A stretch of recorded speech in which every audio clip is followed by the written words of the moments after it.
Hello and welcome to Fraggle Talk Back to the Rock, the unofficial Fraggle Rock podcast brought to you by toughpigs.com. This is the podcast where we cover Fraggle Rock Back to the Rock, episode by episode, along with the talented producers, performers, writers, and builders who help put it all together. I'm your host, silly creature Joe Hennis.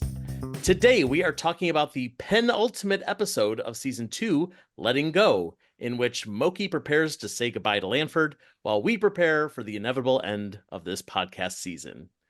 Don't worry, everybody, we're going to have one more episode, so don't say goodbye just yet. And two things we are not letting go of are our very special guests.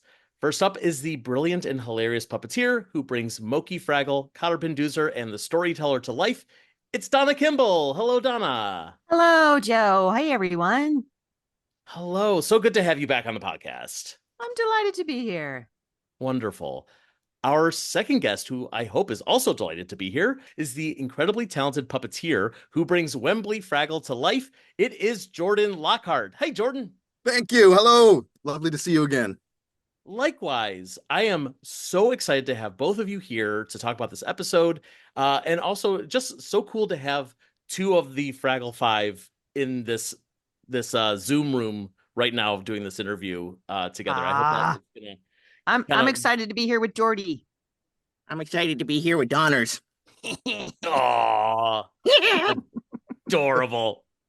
So I know in this episode we're about to talk about, there's not a whole lot of Mokey and Wembley interacting together. So I'd love to hear a little bit more from each of you, just like as the series as a whole. How do you two define the relationship between Mokey and Wembley? Well, it's impossible to not have a soft spot for Wembley because, and Jordan too. So I loved, like, in the first episode where, Mokey is really comforting Wembley after he got, so very scared. So yeah, I think there's Jordy is like our kid brother kind of on set between certainly within the 13 of us. I think that's true, or at least that's how I feel, but I don't think I'm alone there. But yeah, I love the relationship. It's really sweet. And yeah, that I love the silliness of Jordan, and of course Mokey loves the silliness of Wembley. So Jordan, do you see yourself as like the younger sibling on set? Does that strike a ring true for you? For sure. I really do feel that Wembley's relationship with the characters mirrors my relationship with my colleagues, and especially the five. Yeah, it's funny you say that, Donna. I mean, that's it exactly. Especially the sense of admiration that Wembley has for everybody, but also that need for protection. You know what I mean? That comes, but rather more than a need, it's just that protection that comes unconditionally, and that love. And it's such a beautiful thing in the show, and I just see that reflected in our relationship. Yeah, for me, that's a big one. Is like, it's that big sister thing, which I know there's always a little bit of tension when that comes up. Well, Mokey's not really a maternal figure. She's so much more than that. But I think for me and for the character, it's very much that relationship of like, hold me, you know. Come here. This is insane. I know. We'll get through it together. Mm-hmm. What you just said, it actually makes me think a lot about the original Fraggle Rock series. And, in that one, I felt like the relationship between the two characters was more about, Wembley is so unsure of himself, and he is such a little kid compared to the other Fraggle Five. And, it's like he describes himself as a wimp, I think, a lot in the series. And Mokey is this maternal figure. She is like the one who's going to grab him for a big hug, whether he wants it or not. And, just kind of take his hand and lead him to wherever he needs to go. But for both of you, you've taken the characters in such a different direction for Back to the Rock, in a really natural direction. That it definitely keeps some of the elements from the original, but Wembley is not quite as, weak-spined in Back to the Rock, and Mokey definitely is not nearly as you said maternal, but I think it's more about like that age, that the maturity level that she had on the original series, that now she's a little bit more of one of the gang than she was before. Yeah. So do you feel like that also kind of putting yourselves into the characters has helped to kind of drive their relationship to each other? Oh yeah, absolutely. I think it's impossible not to do that. Um, yeah, I think it's it's always tough inheriting a character. You have to be true to some aspects of the original, and yet you have to evolve the character. That's also part of your job, and it's a delicate balance between the two. And but how wonderful to do it with other people, and then you find that your own character can grow in surprising ways and evolve in ways that you didn't anticipate. So yeah, kind of less maternal, more big sister. I don't know. I mean, I think I've said this before, that Kathy Mullen is a touchy person, and I am as well. So I think Mokey has certainly retained that, and is protective, but yes, is very silly and therefore one of the gang. I think my silliness um keeps me keeps me as more one of the gang. I don't know. I'm just riffing here. Thoughts, Yeah, that's all Jordy? right. That's all the podcasts are, is just riffing. No, you nailed it. And also that zaniness that comes through. I mean, nobody gets to see the Donna that we see between scenes, but it comes through, you Elaborate. know. Well, you're always doing voices. You totally know how to jump in on a gag. I mean, it's all there, and it's starting to come through in Moki, and she's so much more vibrant than she ever was before, and that's because of you. Yeah. Well, thanks. Yeah, I'm a yeah. Well, I know I've said this before, that Jordan is our prankster, our number one prankster on set, and was from the very, very beginning. There were cutouts of Dave Gold's face. Oh He my God, right. left them everywhere. Left them on, you'd go and get some water and come back, and there'd be one on your chair. They were everywhere. I put it on my Get iPhone goals. at goals. That's great, It was like, especially with who's Dave, doing this? because he was apparently such a prankster back in the day. I assume he still is and would be if he was able to be on set with all of you. Nice that you're keeping that trend alive Yeah, for we want him, his if spirit not there. for everyone else. Yeah, I love that. So on this episode's topic of letting go, so I appreciate that the way that the episode, we'll talk about this later, but the episode isn't saying that letting go means saying goodbye. It's nothing final. It's just a way to change and adapt, and kind of maybe sometimes just put something aside for now. Um, so as we're recording this episode, we still don't know whether or not Back to the Rock is being renewed for a third season. So it must be difficult for the two of you that there was a point in which you were done filming season 2 and you had to let go, not knowing the future of the show, not knowing if you're going to be coming back to it, or if so, in what form you're coming back to Fraggle Rock. So does that continue to be really difficult to kind of have this extended sense of letting go to Fraggle Rock? Donna, do you find that over time you just get used to, you just find a way to, uh, what's a good word? Just sort of adapt to the constant changing. You just go, okay, here comes that period of potential pain. Now I need to fill it, and I need it, Yes. And where you get used to the uncertainty, where Yeah. you're just sort of riding this wave of uncertainty. To hear yes will, of course, be great, but to hear no, that's a finality. And truthfully, neither Jordan and I know, and no one knows yet. So we're That's what not she thinks. pretending. Just kidding. What? How Just dare kidding. you? You heard it here first on the Texting you right podcast. now. Big news. We just totally So, zone out of the. Sorry, go ahead. but yeah, for me, it's still okay because we don't know. And if we hear a no, that'll be another another, it'll be a blow, but it'll be another grieving process, really. It was wonderful to go to things like Dragon Con and be together and put our Fraggles on and wave at kids and stuff. That was wonderful. So hopefully we will be doing that, and we get to they're gearing up for the Fraggle Rock Live tour, and we've got some recording to do for that, which is super exciting.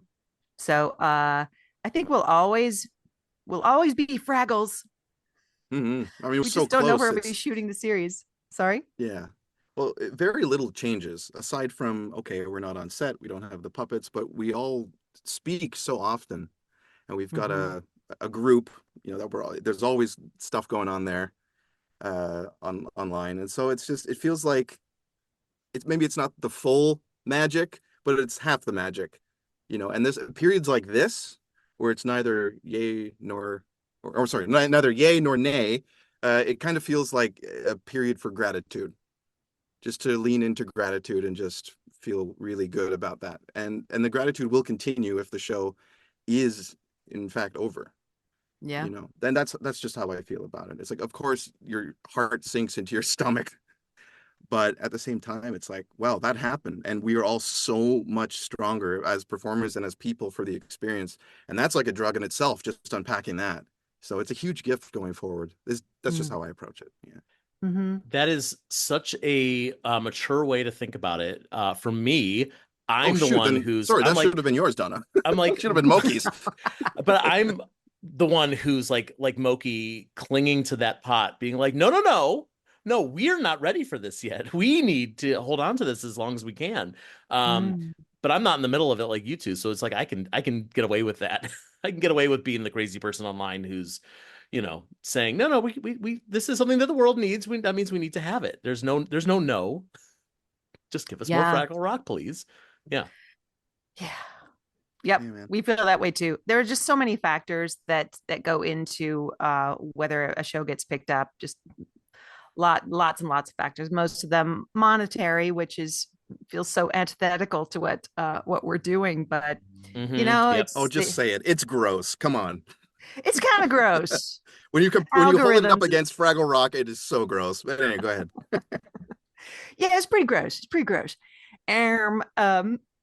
what do you do? It's show business. It's not show art. It's not show Fraggle.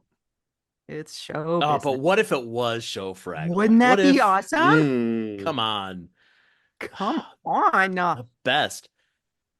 Well, speaking of show Fraggle, we have a whole show of Fraggles to talk about here in this episode. So let's jump into it. This episode begins with Doc and Sprocket. They're playing fetch. Sprocket is so good at it, Doc thinks for a moment that he might be able to go pro, which I also want to see. I want to see like the Olympics of fetch. That must be a thing. Maybe not the Olympics, but like people who are really good at playing fetch with their dogs, and they do it in like a stadium or something. That sounds... I don't think I'm making that up. I'd go see that. Yeah. Yeah. Put that on ESPN2 or something, like bury it like 3 a.m. I'd still watch it. So Sprocket, while playing fetch, he brings back a pamphlet for Doggy Day Camp. And this is great, where he has a dream sequence where he and Doc are in canoes fishing for bones. It's great. Jordan, you worked on these Doc and Sprocket bits. Were you like we're below this canoe in the scene? Johnny and I were both crammed inside the canoe. Oh, there wasn't a hole at the bottom? You're just in a canoe? No, sir. Yeah, that was a fun couple of hours.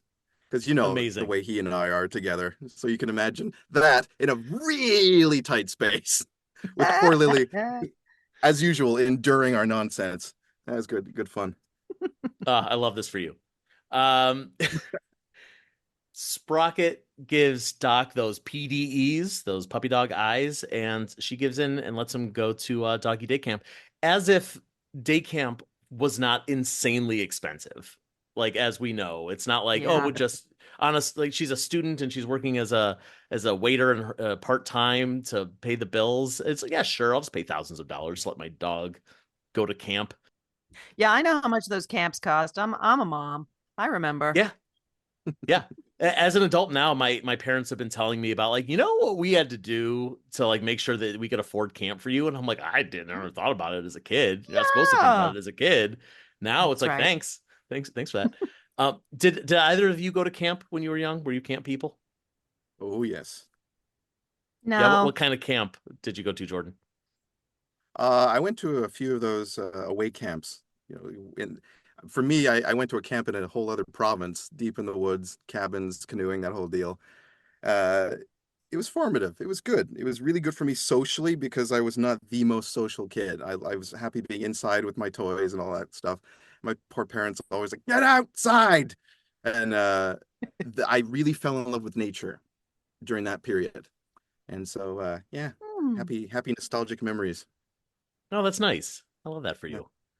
Yeah. Um, I did not really go to camp. Maybe a couple of times, but I was very socially awkward, and I did not care for being around people I didn't know. I just would just fade into the wallpaper. This was the child I was. This is this is yes, very this is my formative years. Explains a lot. But yeah, yeah, not so much. I was just close with my brother and sister, and we just kind of hung out all the time. But as a mom, I did, because I have an only child, I did do a lot, send off a lot of summer camps. It's more of a thing now. I think more kids now go to do summer campy type things. so you've had to do the thing where you like put your kid on a bus, or however they get to camp, and you're like, I just have to be okay with this, Yeah, even the though I'm sure drop it's very off and the difficult. pickup. Yeah. Yeah. And then you're like, woo, I got 3 weeks of free time. What am I gonna do? And chase your tail for a couple days, and Right. then you And scroll then on your 3 weeks phone. just flies No. by. Yeah. And then Yeah, they're you back. dive into a project. Yeah, I'm sure. I'm sure you always, we all have lots of projects that we're just waiting for Yes. some distractions to disappear so we can get into them. Yes. Yeah. Uh, so meanwhile, down at Fraggle Rock, we see everyone's cleaning up after this. The windstorms have all, the dust storms have all, finished going through the rock. I like there's some doozers driving by in a doozer car, and there's an ink spot that's trying to feather dust them as they're driving away, which is a nice little touch, whoever that is. And now that everything's been cleaned up, they are on to more pressing matters, like Lanford, whose roots have broken through his pot, and Mokey's using it as a way to wistfully talk about her child growing up, which is it's so like we're talking earlier about like the maturity of Mokey, and she is so motherly in this episode in a way that I feel. I don't know about you two. I see my mother a lot in this. She's that kind of mom that's just like, Mm, oh yeah, she just don't go anywhere. Just stay a child forever, and that's okay. We're just gonna that's gonna be our lives from now on. yeah. No, that's not the big problem. The big problem is not Lanford. The big problem is these radishes that are still gone. And that's a biggie. It's a big problem. Cotterpin has a plan, which she will tell you. Unfortunately, she is being buried alive by Boober because he's sweeping and she's underneath a pile of rubble. What is she actually underneath here, Donna? It's that magical stuff that's puppet safe. I think our amazing wranglers know all of these special materials. Like it needs to look like this, but it has to be puppet safe. So I'm not exactly sure what it is, but I know like the bits of dirt are like tiny bits of cork. So this particular one, I don't recall what it is, but it seemed a little dustier than our other stuff. And I believe that's Kira doing Cotterpin in this scene where Cotterpin busts out of the Oh, dirt that makes pile. sense. You're a little Mm-hmm. busy with Mokey, so that makes Mm-hmm. that makes sense. When you guys do stuff like that, is it do you ADR it afterward, or are you throwing your voice? It's definitely Kira doing the voice when we're shooting, and I will either ADR if it's a big scene, or oftentimes when we go in for coverage. So Cotterpin's close up, that's generally the performer performing it. So I think on Cotterpin's close ups, I think that's me. Or sometimes if they were like, are you okay with Kira staying? And I'm like, sure. So I think it's pretty easy, but generally they swap and we swap in and I'll jump in on a close up. Sure, that makes sense. So when Cotterpin tells her plan to everybody, I'm going to be honest, I am not smart enough to understand any of this. This is like the most sciencey I think that we've gotten on Fraggle Rock, like in all of Fraggle Rockdom.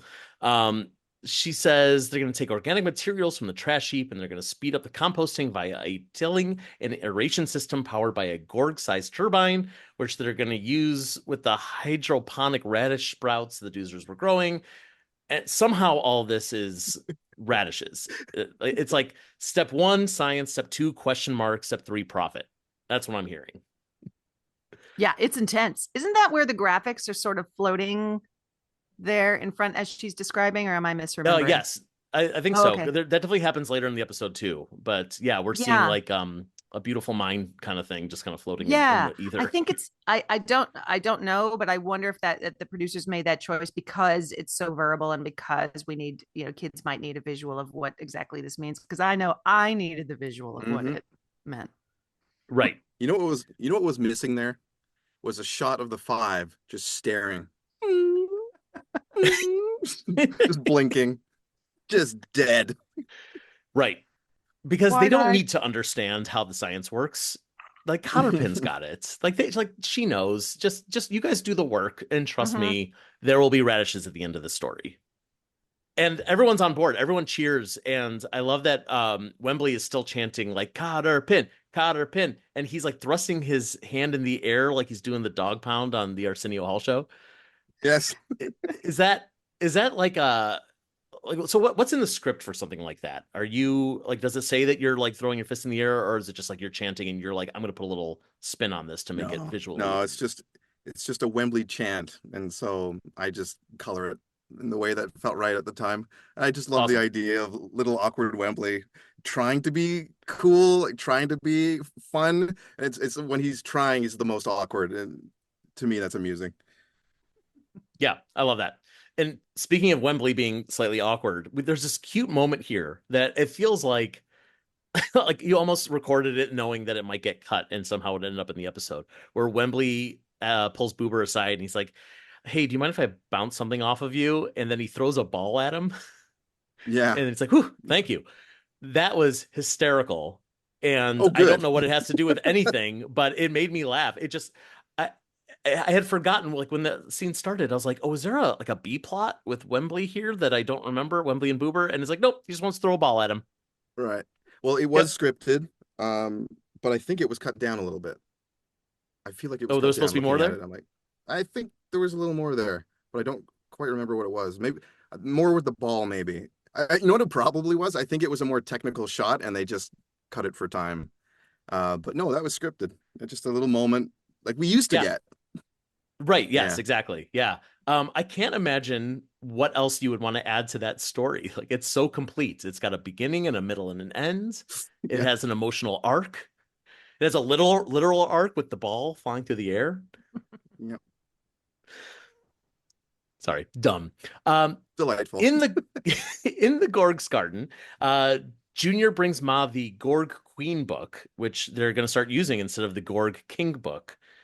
Because the Gorg patriarchy was literally destroying their world. It's a little familiar, isn't it? Yep. Gobo and Mokey ask Queen Ma for help, and she is all too happy to assist. And she's come such a long way from being like just irrationally afraid of Fraggles, and now she's like, oh, hey, Fraggles, yeah, you want us to build a wind turbine? Sure, let's get to work. Yeah. Yeah, I love this for her. Me too. She's a good queen.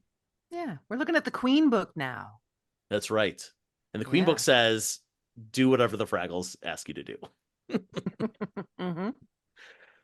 The Queen book also says that there's a special plant that can help put the nutrients back in the soil. And she shows them a picture, and the plant looks shockingly like Lanford. And I love that immediately Lanford is like giving jazz hands. Like he's excited about being in a book. He's like, I'm so famous. Excited. I know. He gets to save the day.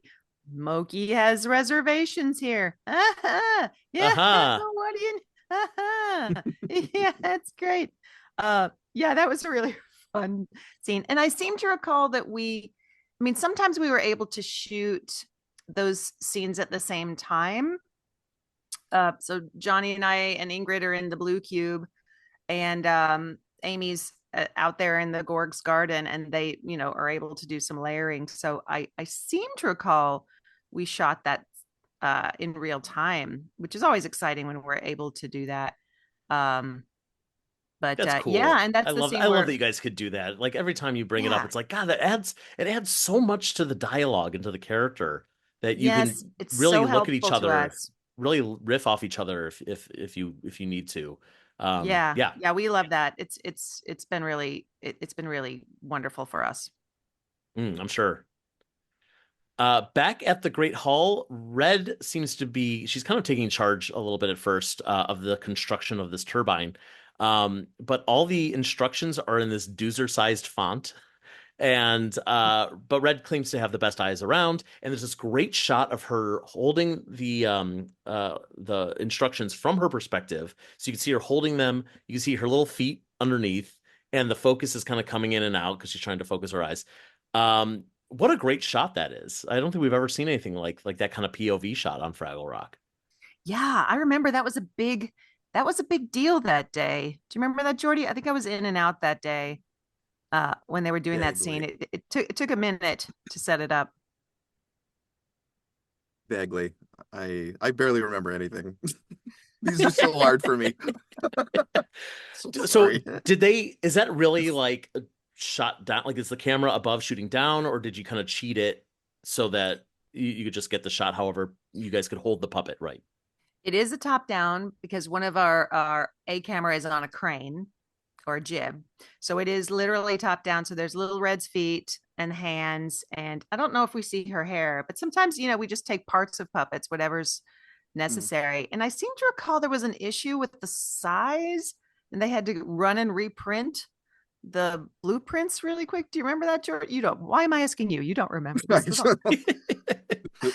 But they were like, I think it's too big or something like that. So they ended up changing the size. But yes, it's literally puppet hands, puppet feet.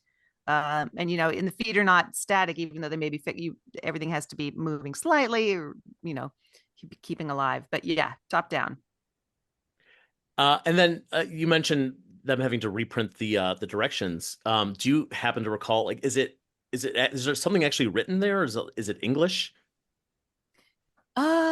I don't know. I just remember there being a thing. Yeah. I Klingon. may be totally do you remember that at all, Jordan? No. No. I feel like I remember better than the two of you on this one. Yeah. I wasn't even there.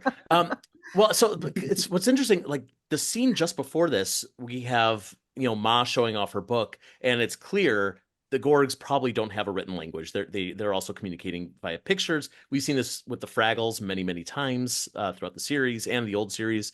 But the Doozers do have a written language.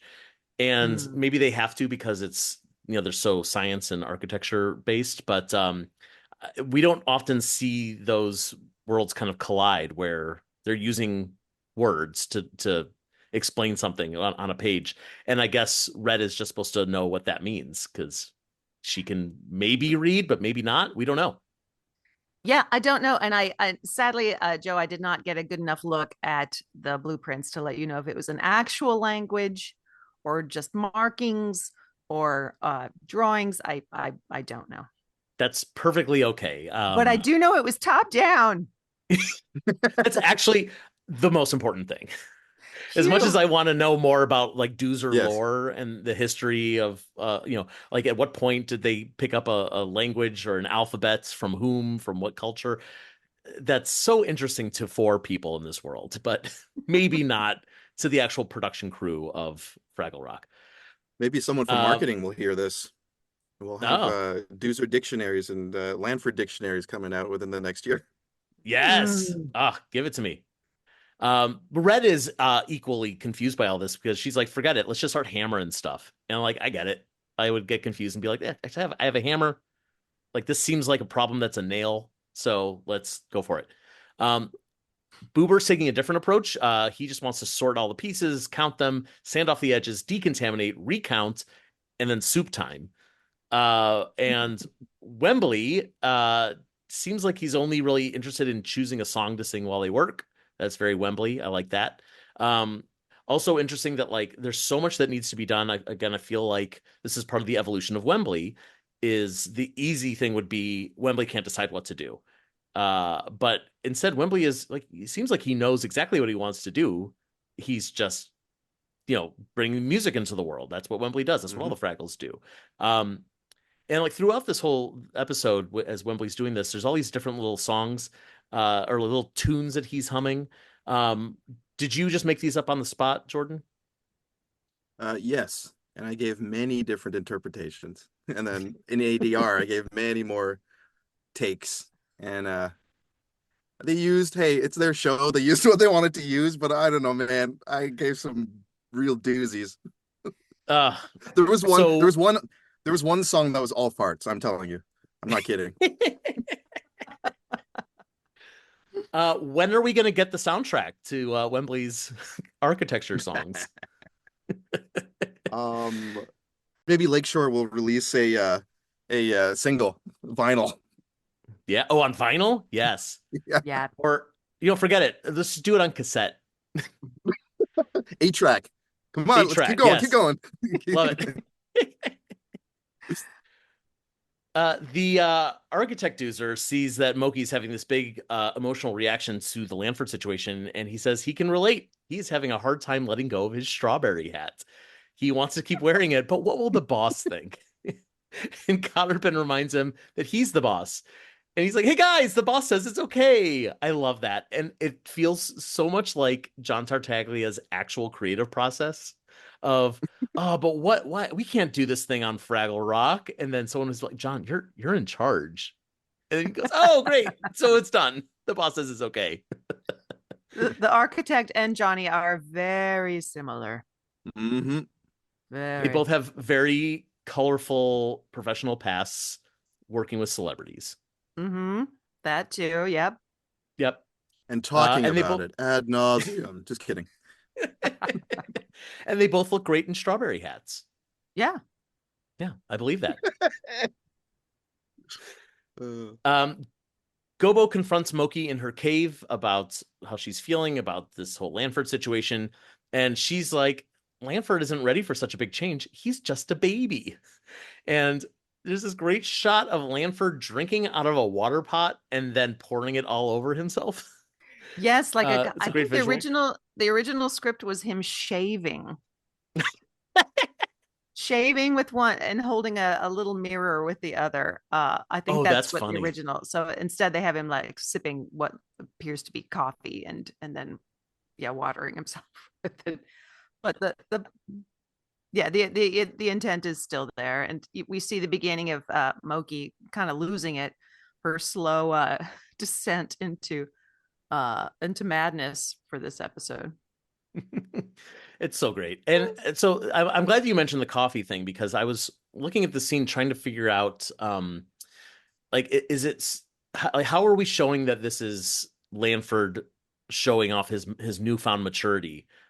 Because that could go either way, where he's just taking a drink and then pouring water all over himself. That's something a child would do, but making it, no, it's coffee, that makes a bit more sense. The shaving thing would have been hysterical, though. I'm a little disappointed you guys didn't go for it. Yeah, I'm not sure why. I think it could be a safety thing. They don't want Sure. kids to Yeah. Razors and grab all dad's that. And kids. razor and yeah. Yeah. Lame. But I want to see Lanford like in shaving cream, like all on his, I guess would be the That'd have been bottom half fun. of his head. Yeah. That would have been I great. love when Three. puppets shave. Yeah. Right. When Remember I when shave, Kermit was shaving. I was just gonna say That, that. Like when I shave, when I'm soap putting on suds. my lather. I think about those soap suds that Kermit's shaving in Great Muppet Caper. Yeah. And he says, "What is it? If I had whiskers, I guess I'd have to use a blade." Yeah, I guess I'd have to. Yeah. So great. So Mokey has a great idea. She runs off, and while she's gone, Measure Doozer pops in and takes the boulder that Lanford's sitting on away for their construction, and Lanford along for the ride. So when Mokey returns, he's gone, but she comes back with a giant pot with Pogie inside, dressed as a plant with their arms straight up, holding leaves. What a great visual this is. This was one of my absolute favorite moments in the whole season, I have to say, and that Kanya and Poggy were taking it so very seriously. Poggy is so into this role and staring straight ahead, and occasionally would peek down and then snap right back into, oh, so funny. I So love good. that. I kind of wish, I know we'll get more Poggy in a little bit, but I kind of wish we got to see more of them as a plant. What else would Poggy do as a plant? Just to like try to trick Gobo into being like, no, no, I'm a real plant. Mokey says I'm a plant, so I'm a plant. I don't know. I think he would literally, I think if he wasn't released, he would stand there for weeks, probably being a plant. I'm a plant. Yeah. No, I think Uh, he would take it so seriously that he would just I never think you're break. right. Poggy's just game. I love how game they are. Just like Yeah. whatever you guys want to do, I'm in. It's Mhm. Poggy. Um, in the Gorg's garden, the turbine is coming together. Boober is going over the details of the directions. Red is hammering away at nothing. Wembley is humming along. And what I love here is that we see Ma in the background, and she's getting her hands dirty, and she's hammering away as well. Because as the queen, she could easily be like, "Okay, I'm in charge. Like I'm going to be the chief here and make sure that you're doing your job and you're working away, and I'll sit in my chair and supervise." But nope, she's in there as well, which I guess is also really like that's speaks a lot to um what you all do on Fraggle Rock, and even before that, the work ethic of Jim Henson, where it's like he like wouldn't ask people to do anything that he wouldn't do himself. Just getting in there with a puppet and doing something silly in the background or learning some complicated choreography or whatever it is. It's like, yeah, we're all working together for the greater good. Mhm. Yep. Yeah. Yeah, Absolutely. that Yeah. And that's wouldn't you say, Jordy, we all got called in at different times to help out, and they try to spread it all around. But yeah, it was always a pleasure, and yeah, everyone just leaps up. There was no big attitudes about it. Yes. Everyone just really jumped in and lent a hand. yes, it's a great feeling. I think I Yeah. said Hmm. before in one of our talks, Joe, it's an emotional thing to service another performance, especially those big group days. I don't know what it is. It's just everyone doing their little part and bringing together just this one idea. It's powerful. I don't mean to sound over dramatic, but I mean it is a great feeling. So it's addictive. You want to do it. Mm-hmm. Mm-hmm. You Yeah. want to avail Uh, yourself. that feeling of we're all in this together. Yeah. Um, and like if the boss is available and there's a free puppet or someone needs help with an arm, like there's no reason they're not jumping in as well. Or just grabbing a hammer and hammering away at nothing. As long as they're looking busy, maybe that's Yeah. that's the important thing. Um, So Cotterpin flies in on her jetpack. I love when the Doozers are using their jetpacks. I think it's adorable. And she says that she hopes that all the Fraggles are on the same page here. And this is where we get our first song of the episode. It is called Same Page. And it's a rap, Woo! which is rare for Fraggle Rock to get a real rap song. Um, and I love the visual of this one because it's mostly just Red, Boober, and Wembley dancing in front of a green screen, which is, turned into a virtual background for the episode. And these dances are incredible.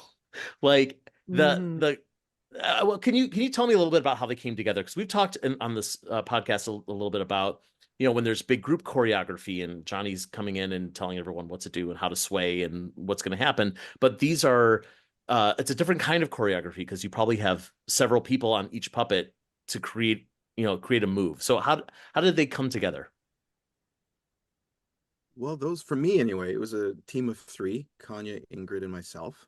And one of the first things Johnny said was, for Wembley's piece, 90s music video, Great. hip hop or something. I'm so Yeah. uncool. I don't know. But but that's all that's all he needed to say. I was like, oh, okay, okay. And Kanye threw in some great ideas, and Ingy threw in some great ideas, and just hitting every beat in that song with something, that's how it should go. All that stuff. It was really fun. Let me think. I think Ingy was on Kanye was on legs, and I think Ingy was on right arm. God, I'm so bad at this. I think that's it. And it was just so much fun because the song was so fast and there's so much going on. And he's got this giant hat on that's pushing his eyeballs down into his head. So I'm Oh, trying right, to because they're keep all him wearing looking. their construction helmets. Yeah. That's right. That's right. So fighting against that while trying to get some of these wacky movements going was a bit of a challenge, but I love the way it came out, especially with the punches, the camera punching in and out, and oh my God, it's glorious. That was very like 90s rap, that like get really close to Yeah. the camera thing. Yeah. Yeah, that was the one thing I Oh, recognized from the era. Yeah. such a great number. I have to say that just I was very lightly involved in that number. I think Johnny and I were shooting a lot of Mossy Cave stuff simultaneously because the set was a 3-ring circus. We always had multiple units going at the same time.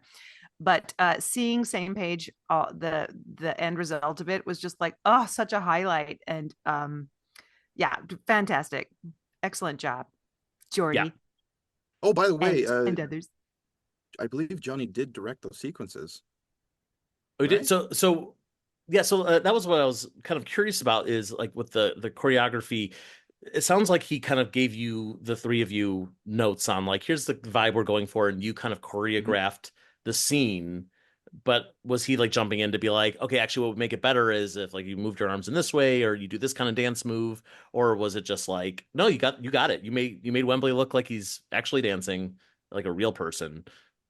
Great, let's film it. Johnny gives great notes. I think that whole sequence was like it became a second unit thing because the show's insane and the schedule is insane and there's so much going on. And sometimes people got to jump in and take on certain things. And I'm pretty sure at least my section of the video, he took over that and directed it so beautifully. Gave great little notes here and there. But he's crazy like all of us, so he also wants to see what you're gonna do. He wants you to go too far. you know. Yeah, right. Well, and just to trust you as performers. Like y'all are Mm. professionals. You wiggle dolls for a living, and like let's see what you can do if you're not being told exactly Mhm. what steps to take. You can You come up with never, something you really never, creative. you never feel untrusted by the man, ever. Yeah, Yeah, yeah. I believe that. So Gobo and Mokey go searching for Lanford. While they're going through the caves, they're passing some cool looking creatures. And we've talked on this podcast a bit about some of the puppets that came from old Fraggle Rock that were refurbished and being used as background characters here. And there was one that I noticed that I don't think I'd ever seen before. I had to go searching for it on Muppet Wiki. Muppet Wiki just calls it a snake, but it's like this purple snake with these bulgy eyes. If you know the Muppet character Shaky Sanchez, kind of like his face kind of looks like him. And apparently it appeared in one episode of the original series, Scared Silly, and I think it's made 2 or 3 appearances here on Back to the Rock. Um, so I guess the question here would be, I can already tell we can't help you. But go ahead. no, I mean, well, okay, so if you're picking up a character like this, like if you're Mhm. like looking at the table, like they say, like pick some weird looking characters to fill the background, um, do they have names, or are you just like, that one looks creepy, let's do it, that's fun? I Hmm. think the puppets are chosen. So it's not, I don't think it's random. I think they know what puppet is going to go where for, especially for cave creatures, because it's all about where the camera is and making sure it's seen and making sure the puppeteer is safe behind the set and all that stuff. So I think there is a little more thought into it rather than just a table full of puppets and pick up something. That is true on some other jobs, and certainly for the gaggle fraggles it is. Go grab a gaggle fraggle and come on back. um but for this one, yeah, but do they have names? They do I know them? Mhm. I do not. All right, we'll get to the bottom of that one. Sorry. We'll figure that one out. Hey, that's okay. And then do you happen to know, are there more of these strange creature puppets from the original series that maybe haven't made their Back to the Rock debut yet? I would assume so. I would just imagine it depends on the state that they're in Hmm. and how much time and money it would take to refurbish them. I think a lot of it is are they camera ready? Are they, do they fit into this new world? Right. Mm. And yeah, I think they'll pull as much from the original series as they can. I mean, Why not? Sure. Already made puppets. It's just such a specific Easter egg, if we can even call it an Easter egg, that I don't know many people who would be like, oh, that's the snake from the episode Scared Silly. It doesn't even have a name. Like, it's just like this thing that we saw once 40 some years ago. I'm kind of fascinated by that idea, that like maybe they're like making a reference for four people. But maybe I'm one of those people. So thanks, Henson, for giving me the Fraggle snake. Gobo and Mokey find a set of muddy footprints, and Mokey's like, "Oh, that must be from Lanford," which is such a weird thing to say because Lanford doesn't have feet. It's just hope. It's just blind hope at this point, Joe. A little desperate blind hope. Naturally. But no, it's, who does have feet? It's Poggy. It's Poggy's footprints. And they have climbed a wall so they wouldn't track mud into the Great Hall. Which is also a cool visual that Poggy's just kind of like splayed in the corner, like holding on for dear life. But this upcoming moment here is definitely my favorite moment of the episode, where Poggy runs into Little Rago and they have a little conversation. Oh, yeah. And it sounds like if I got it correctly, Lil Rago, as they're walking away, goes, "Oh, what time did you get home last night?" Pokey goes, "RUTABAGA." I don't know if I'm hearing that right or not. The subtitles did not help, but That is what it sounds like. Yeah, that they say RUTABAGA. I rewound that 4 times to watch it over and over again. That just made me laugh like nothing else. They may be saying rutabaga. I wonder if it's like a peas and carrots kind of just keep the mouth moving kind of thing. But Sure. But maybe, you know what? Maybe that's Poggy's time. Their time is in vegetables. So it could be. It really seems like time is not a thing in Fraggle Rock. It's like, what, they have a bedtime? They have to show up at work at a certain time? No. Like, time is meaningless. Holidays, whenever you want. Yeah, no, there's no dates. There's no clocks. Forget it. But this also convinced me we need a Poggy Little Rago episode if we get a season 3. Because how great would this be? They're buddies. They're just hanging around in the caves. Doesn't Little Rago call Poggy my dude in this particular scene? Yes. My dude. I think that's Ingrid. I don't think that was scripted, but I'm not sure. That's great. And Ingrid told us, not that you're going to have any information on this, but like Ingrid kind of hinted that there might be more to Lil Rago that will be revealed at some future point. And I just want to know. I want to see that. I want to see it so bad. Yeah. Ooh. We all do, Joe. We all do. Good. Let's make it happen. Speaking of Ingy, I just remembered. She was on legs. Kanye was on right arm in the rap video. Ha! Thank you. You did it. Moving on. Phew. That was going to bother me for the whole episode. I was going to wake up at 3 a.m. like, Joe, I got it. Anyhow. I would love to get a text from you that's just like, Ingy was on legs. And then I'll assume I knew what that meant. So Mokey, she trips and falls into this pit. It's like a cliff, like a bottomless pit. Let's talk for a second about that shot, which is one of my favorite shots. I may have described this to you already, Joe. That shot was awesome. So J.J. Johnson is directing. He was our very first director in season 1, and he ended up being our last director in season 2, which was a cool full circle thing. But so they're using the crane, and that's the 3 Mokey shot, where it's Kira as Mokey saying, maybe he went this way, Lanford. And then you cross this pillar and you see a wah, and you see the stunt Mokey go whoosh, which is Ben DeRoche.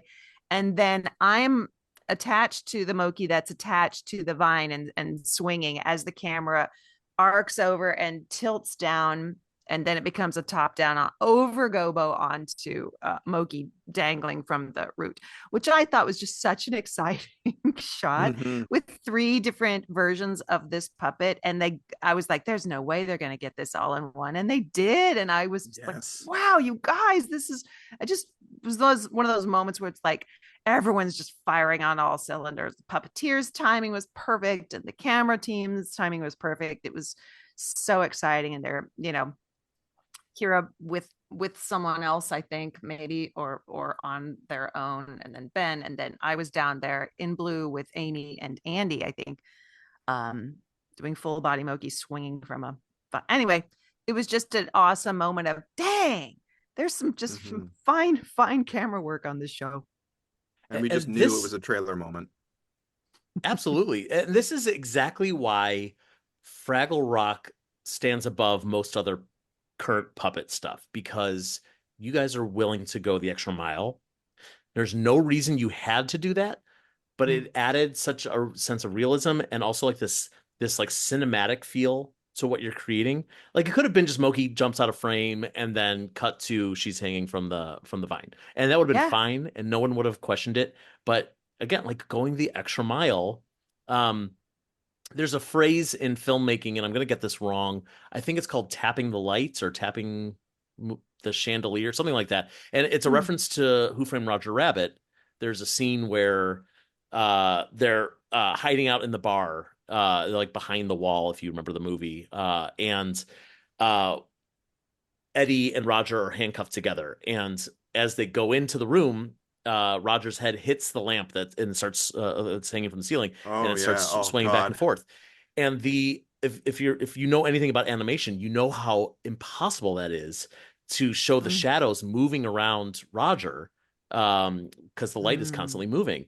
And it was one of those things where like you would never know if you didn't know, and it just adds so much to the realism. You don't have to do it, but sometimes you got to tap the light and really show that like we're willing to make this thing look real and to show that like look what we can do. And I love that. There's so much of that throughout this whole series that you guys are doing. I'm eating it up. Good. By the way, So are I we. just Googled it. It's called Bumping the Lamp. Bumping the lamp. Okay, I was close. Yeah. Thank you for Googling that. It's a good reference, dude. That's a great reference. Yeah. Yeah. Wow. And speaking of references, there's so in the moment when Mokey is hanging from the root with one hand and holding onto the pot with the other hand, and first of all, Gobo says, "Use 2 hands," and Mokey says, "Well, if I hold the pot with 2 hands, I'll fall," which I think is hysterical. But so basically, he's like, "Give me your hand." And she's not willing to let go with the other hand. And this is exactly that scene from Indiana Jones and the Last Crusade, where Ilsa is hanging on. She can't let go. She can almost reach the grail. And he's like, "Give me your hand, honey. I can't hold you." And her glove slips out. And what a great scene. I love that movie. Yeah, you're just referencing all the 80s movies unintentionally. I like you, Joe.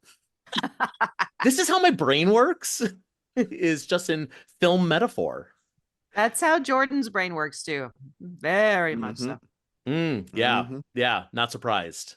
Because only the best people think about 80s movies all the time and how it relates to Fraggle Rock. Best people, huh? Okay.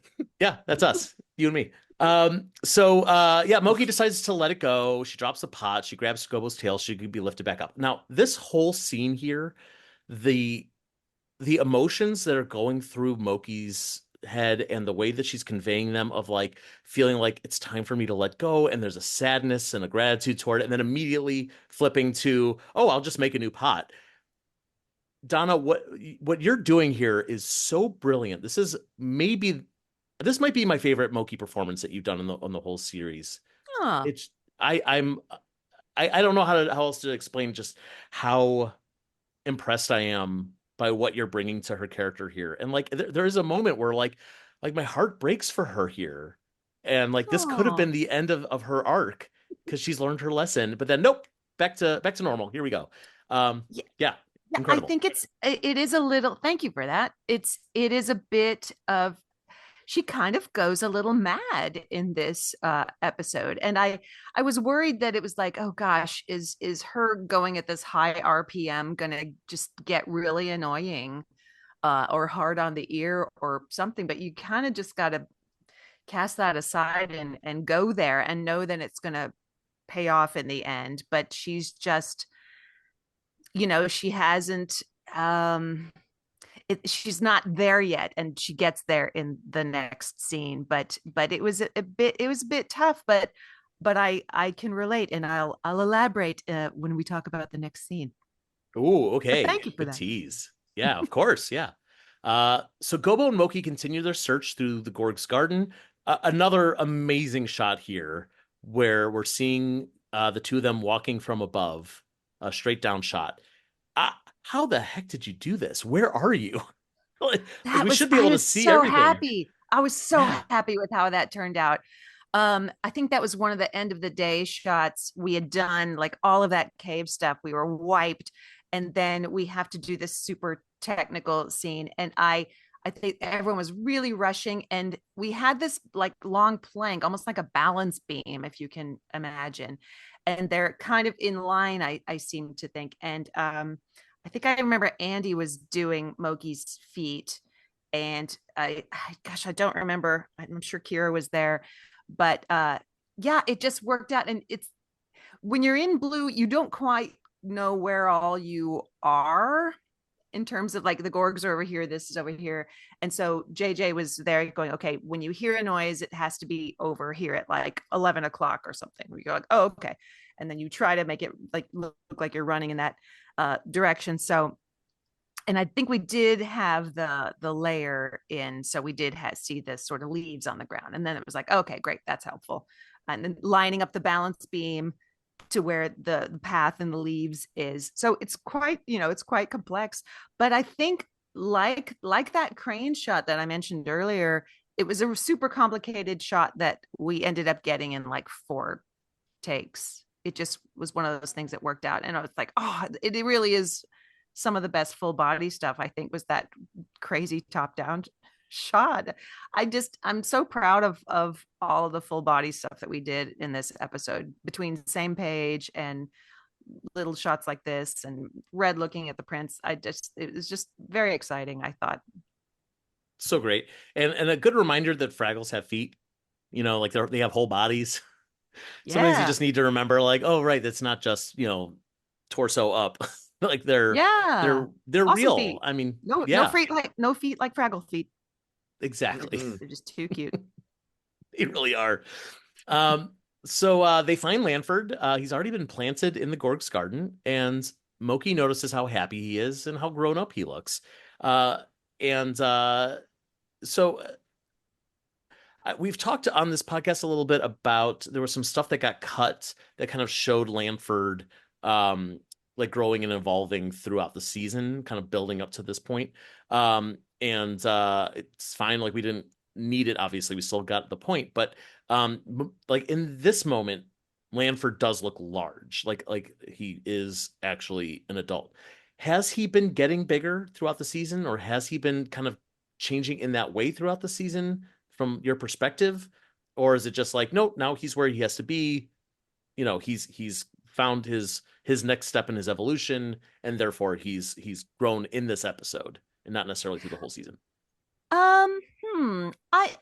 Well, definitely in this episode, that I definitely see. I think that's some of the genius of Ingrid, and really, he's very confident, he's very happy where he is, and I definitely growth in this season that Mokey doesn't see or refuses to see, and refuses to accept. So, which is just, and then of course, by the end, when she rounds that corner with Gobo and then sees him, and then it's just undeniable that, and then it's, she has that scene. And I was really crying in that scene. And Aww. Interestingly, my daughter was visiting set that day and had like just arrived. So Veronica was there on set, hanging out by the camera. So it made it extra extra special that that Veronica was there. And so yeah, and then we went, so that scene straight into the song. We did it pretty much, that scene all in one. Which is tough, but yeah, we did it. And it's tricky because, you know, the we've talked about this before, how the set catches. So if Mokey's going slowly into Hug Lanford and it catches on something and then goes doink, and then we would just say, cut. Oh yeah, we have to cut. But yeah, so really powerful. And, you know, Johnny wrote this episode, of course, and he said he was thinking a lot about me and Veronica while he was writing it. And because I've known Johnny a while, and he was there when I sent Veronica off to college. And you know, so we've grown together. And yeah, it's very much letting go of it's very parental, in that, you know, you have to let go, you know that time is coming, but you can't accept it, but you ultimately know it is the best for them, and therefore is the best for you too, but very hard to accept in the moment. So it's so method of you to have a child, and just so you can do this episode, you know, with the appropriate emotion. I give a lot to my art, Joe. You know, there's nothing I won't give to my naturally. art. This episode also, as you were talking, reminded me of there's a movie that's out right now called The Wild Robot. And I went to see it, and it really tackles a lot of the same themes of kind of, you know, what parenthood looks like and what letting go looks like in, you know, in this very what am I trying to say? Like in this very like mature way that you know, we're letting go, but it's not saying goodbye, but it's letting your child grow. And like, what does that mean for the parents? It's not like your story's over. It's there's more to who you are. I can't wait and to you see can grow it. because of it.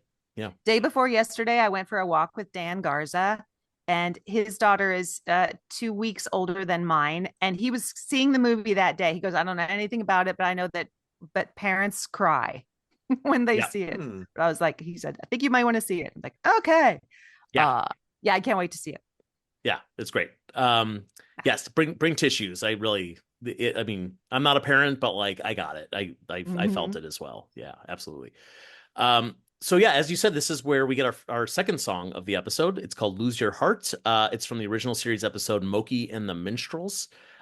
Mostly this song is kind of the visuals are a montage of Mokey and Lanford moments from throughout the season, which is nice to revisit, especially their Dirty Dancing move, which is still a series highlight for me. When Gobo was singing before Mokey joins in, it sounds to me like Wembley is harmonizing with him. Are you singing on the song as well, Jordan? I don't believe so. No, I think it really that's sounds me. like it to me. That's in the me, first Jeff. verse. Yeah, sneak your heart in the high blue skyway. Yeah, that's me.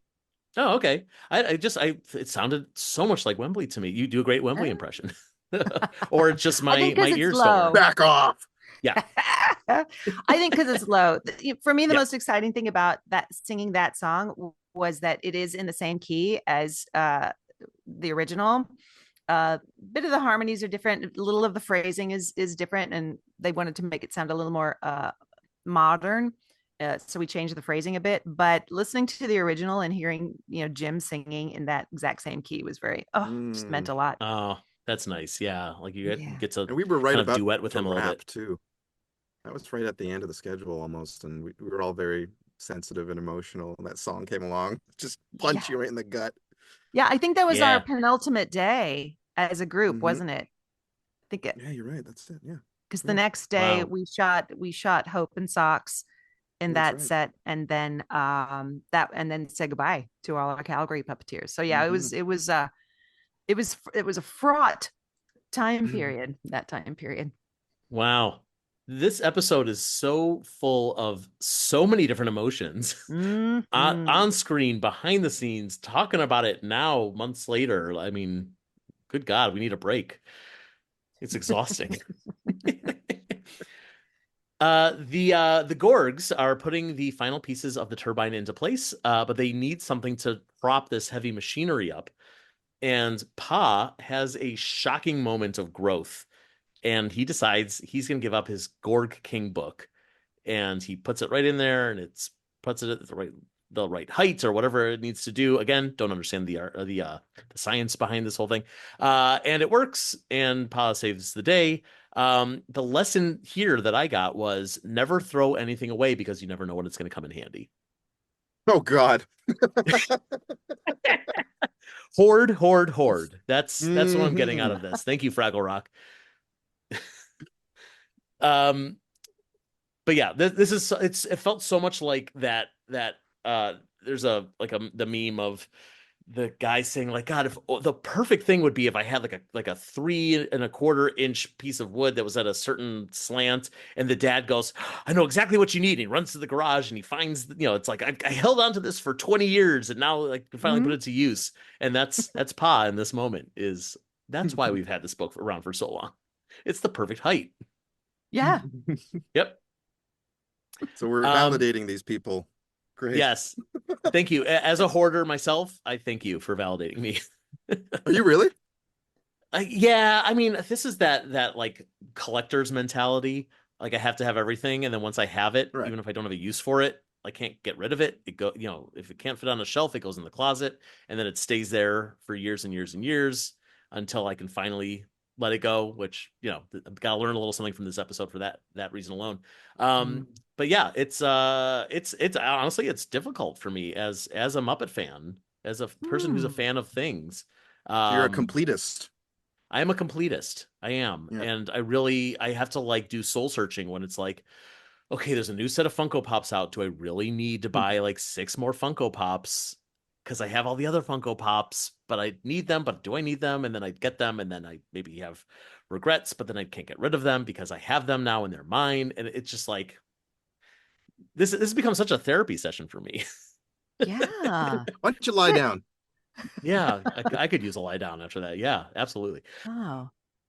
Well, in that case, if the episode helped you, then forgive me, sir. But truth be told, I think a lot of people in our community, in the Muppet fan community, kind of feel the same way because Muppet stuff, Muppets Sesame Fraggle stuff, it's not as there's not as much out there as like Star Trek, Star Wars, Doctor Who, whatever. Like like when we find a piece of like Fozzie Bear merchandise in the wild, you have to have it. Like you searched for it and you found it, and like that's a something to celebrate. And then once you have it and you don't know what to do with it, that's when the hoarding mentality comes in. And also to recognize like hoarding isn't always like the person who's been collecting newspapers, for decades. It's just having things and for without reason, and maybe having too much that so much that it affects your life. And it's something I've definitely had to deal with for a long time, and I'm assuming that a lot of people who are listening to this maybe feel the same way. Have you ever had a moment where 20 years later you're like, oh my God, I have that, I need that, and it actually came in handy? All the time. Awesome. All the time. But more so, it's the other way around, where it'll be like that thing that I got rid of, and I'm like, oh, I wish I hadn't. And it's like, that's not a rational thought. Like, that's not, like, I actually didn't, but there's a part of me that's like, but maybe I should have kept it because it brings me joy that it exists, right. Which, gotcha. There's a balance. There's a balance of all that stuff. Yeah. Jordan, are you a hoarder, Jordan? To a degree. Oh God, this is letting people in way too close. I have this. I'm like a film music nerd, and nerd is not a big enough word. I almost want to call it a problem because I don't understand it. But I collect film scores like you wouldn't believe on all formats. And it's not a problem to the point where I can't maneuver around my house, kind of like you, right? It's just stuff gets tucked away. And you start to think like, anyway, it's everything you just said, basically. So I relate to that. I don't quite relate to like the insane clutter like you see on Learning Channel, but there's definitely that thought process of this brings me joy, or brought me a lot of joy once upon a time. It could bring someone joy now, but it brought me a lot of joy once upon a time. So I'll just stick Yeah. this away and, bring something new to the forefront. Yeah. Oh, look, our time's up. But at least the nice thing about that is it's paper. So like you can condense it. Like it doesn't have to be on display all over your home. You can kind of consciously collect in that way. Well, I'm and talking for that like reason, albums too, though. Not oh just really? sheet Like music. not just Although I sheet have music. lots of that too. Lots of signed stuff. It's Oh, out that's of cool. control. I get it though. But for that Guys, reason, I'm I'm the actually opposite. I'm actually the opposite of a hoarder, I think. Well, you know what? My mind is cluttered with stuff. So I think I hoard in my mind. So I remember things, I remember dates. I don't know why. I remember numbers. It's a weird thing I have. Ooh. So I have to have negative space around me. And clutter makes me anxious. Oh, So yes. yeah. I'm the opposite of a hoard. I hoard in my brain, but I can't hoard around me. I'm great at organizing and I'm great at throwing things out. I think in some other life I'm a professional organizer. Donna, you said you have a thing for Nerd. dates. I have that thing with dates too. I remember things vividly. How do you see time laid out in your brain? Huh. I just can tell you that the first measurable snowfall in 1974 in Nashville, Tennessee was November 14th because I was so happy. I told myself, I'm going to remember this day forever. And I have. That's Hmm. incredible. I'm impressed. Genuinely speaking, I am very, very Yeah. impressed. Yeah. I just remember dates. I don't know. I don't know. I think it's visual for me, but Mhm. I don't know. I have a very I see noisy it. brain. I see it like not a grid, but basically a timeline that goes left to right, with all the lines and stuff. That's kind of how I Mm. see it. And then I can stop and zoom in and I see all these events. It's nuts. Cannot Wow. understand Wow. it. Yeah. So when you said that, I was like, oh, I wonder how her brain unpacks time because it's fun. And Fun. like I have no sense of time at all. Like I'm that person who's like, oh, that thing we did, like a month ago, and my wife will be like, that was in 2005. What are you talking Mm. about? Uh, but uh, uh, I but I do you're talking about hoarding information, and like this again is I think one thing that I don't know if I picked it up from running Tough Pigs or if I use it to run Tough Pigs, but having all this Muppet information in my head and not knowing what to do with it, and I'm so grateful I have an outlet for it, through the website and through these podcasts. And I think that's one of the things that like makes me a good person to be able to do that because I have all this Mm. information. It's got nowhere to go. I could talk about it Mhm. to no one, or I can run this website, write articles, do podcasts, whatever. Talk to you folks with a bit of confidence that I know what I'm talking about. How It sounds like a Right? healthy interesting. outlet. If you I had hope nothing to so do, because it's all I yeah. got. So if it's not healthy, I'm screwed. No, it's good that you have something to, you know, put this toward, that it's not just sitting swirling around inside of you. I think this is for the best that you're doing this, dude. So, Thank you. I'm yeah, glad. Um, that's cool. wow, we really cracked this whole thing wide open here. We I don't even did. know how to segue back to Fraggle Rock. That was just such a good, good Oh, I think the like moment's mental gone. health No. conversation. uh, well, I'll just jump back into the episode then. Yeah, the Mokey Waters Lanford, who, as we said, has been planted in the garden. He's taken some deep roots, and we get a nice shot of the roots throughout the soil, and it kind of looks like the energy flowing through them. And they are ready for the turbine to start. And nothing happens because there's no wind. The irony, because we've been dealing with so much wind throughout this whole season, that now is when the wind is like, nah, I'm Mhm. good.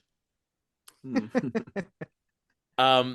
And we get Barry Blueberry and Sherry Contrary who pop up to tell us what we already know, that all Fraggle Rock is in peril. Really, they're just there to say to be continued, or rather to be concluded, because we have one more episode to go. And that's where our Mhm. episode wraps. So any other thoughts about this episode? Any other reflections on any of these scenes that we maybe didn't cover? Cotterpin popping in on same page. Cotterpin saying, hey, looks like you have it under control. And smash cut to her and Junior going, yeah, they don't have it under control, or whatever that was. That was pretty fun. But You're right. I didn't mention that moment, but you're right. It's so interesting to see a Doozer and a Gorg communicating together. Yeah. That's rare. Yeah. And I'm not going to say it isn't earned, because it is, just thematically through the season, but it would have been nice to have had more of a build up to, like, there's so much in this series and the previous series about the Fraggles and the Gorgs, Fraggles and the Doozers, Fraggles and the silly creatures, whatever it is.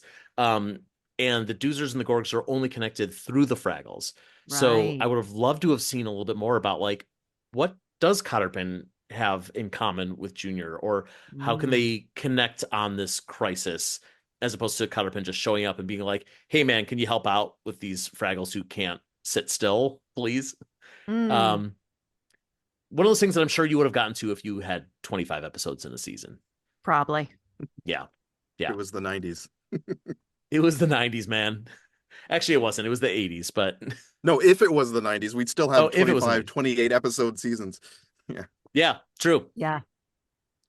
Well, I just gotta say, I love this episode. As we talked about at length, just the emotion of this episode really got to me. It felt like such a good narrative, a good conversation that the episode was having about a pretty complex idea, this idea of letting go.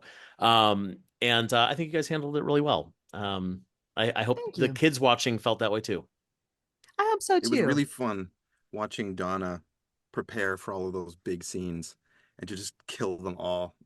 It's always fun. It's always amazing to watch. I mean, we talked a little bit about Donna. We talked about the sachet dance and how just that whole week leading up to it was so intense. Not intense. It was just, I could see you were working it out all the time. And then to watch you nail it.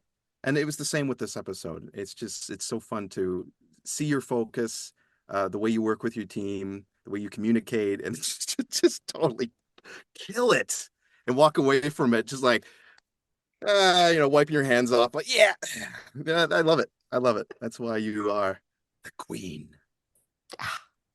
Dart. Thank you. That's very kind of you, Jordy.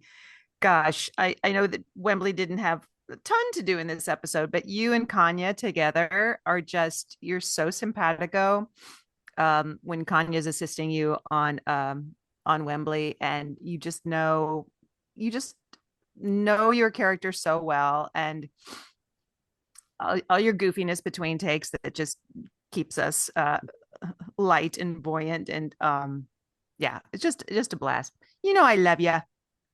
Likewise. I love you. I love your love. It's beautiful. We love you too, Joe. Oh, thanks. I mean, we didn't spend months in Calgary together, but I appreciate the love nonetheless. But we will next time. Next time. Get Knock out on there. wood. Yep. So Donna and Jordan, I have a question I'd love to ask both of you that we ask to all of our guests on these podcasts. How do you plan to make the world a little fragglier? So my last answer to this question was more on the serious side. So this time, what I would really like is a giant Fraggle pond in every city center where people can climb up high rises and just bomb, splash. That'd be nice.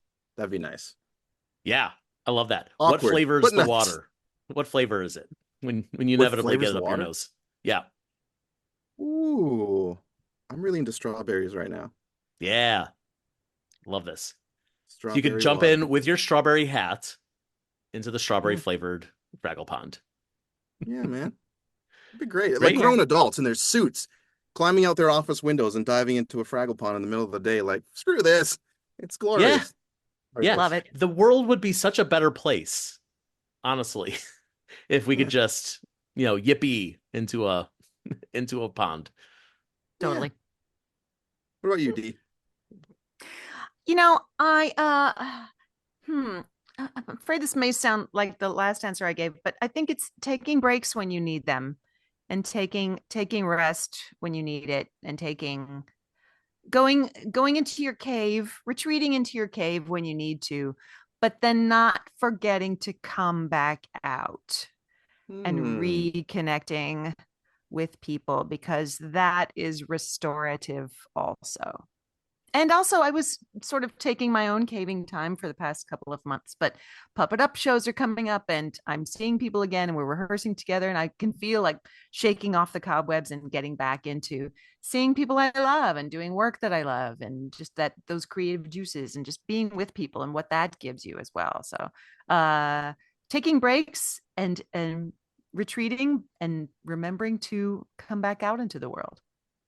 So serious. There's a balance. There's a good balance to strike with both of those things, with caving away buildings and jumping off buildings into fraggle ponds.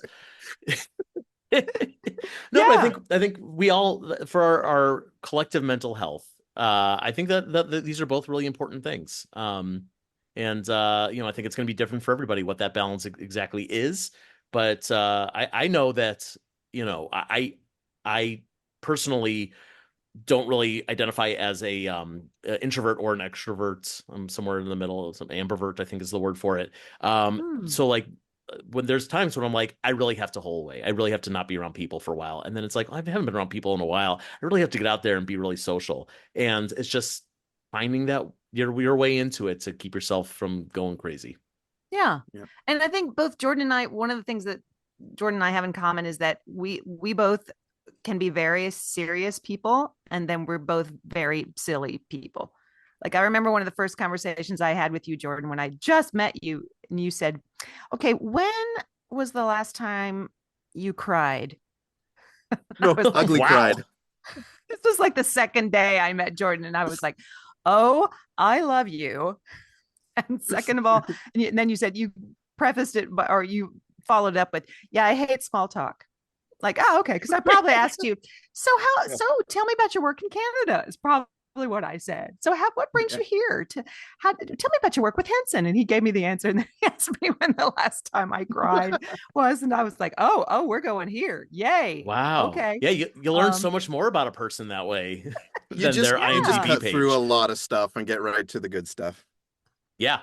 But I was like, oh my, I love this. This is going to be very interesting and very fun. Wow. Well, thank you for that. I'm going to use that line when I meet people from now on. Do it. We'll see what happens. Yeah. You have to specifically ask them when the last time they ugly cried. Yeah. Because crying has it's a big umbrella. Yep. That's true. That's right. It was ugly cried. Oh, that's very different. And ugly cries, those are memorable. And very personal. You remember the last time you ugly cried. Yep. Yeah. Wow. Yep. Well, on that lovely note, Donna Kimball, Jordan Lockhart, thank you both so much for being here, for everything you've done on Fraggle Rock, and generally just talking about this great episode with me. So thanks for being here. Thanks for having us, Joe. It's always a pleasure. Of course. Sir. Thank you, Jordy. Thank you, Dee.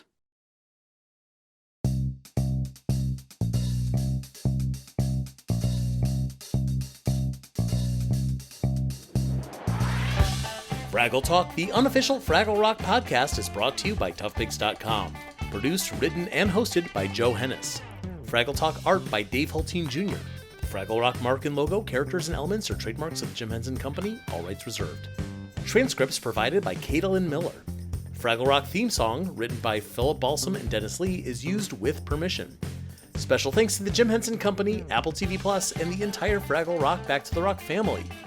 Be sure to follow Tough Pigs at Tough Pigs on all social media platforms, including Facebook, Twitter, Instagram, and TikTok, and please consider supporting us on Patreon or by buying merchandise on TeePublic. For more Fraggle podcast fun, listen to Fraggle Talk Classic on your favorite podcast app. Thanks for listening, and we'll see you next time down at Fraggle Talk.